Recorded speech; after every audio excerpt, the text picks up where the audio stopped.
Hi guys! For today's video, magluluto naman tayo ngayon ng menudo. Pork menudo nga pala itong gagawin natin, kaya ito na pumili na nga ako ng mga kailangan. Madalian nga lang itong pamimili ko dahil iniwan ko nga lang si Clarky sa kanyang tita. Dahil nga pag naging nanay ka, time is gold talaga. Walang sasayanging oras at pagkakataon.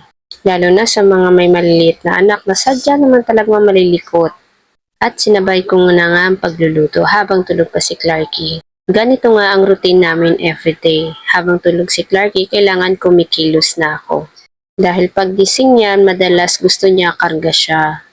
O kaya naman, aakyat siya kung saan niya gusto. Ayan na nga at na-ready ko na ang mga kakailangan ko sa pagluluto.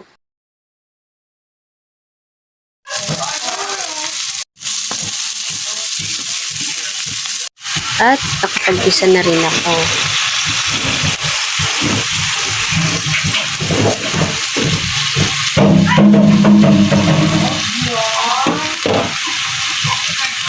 At ayan na nga ang ating menudo. Luto na, kain tayo mga mare.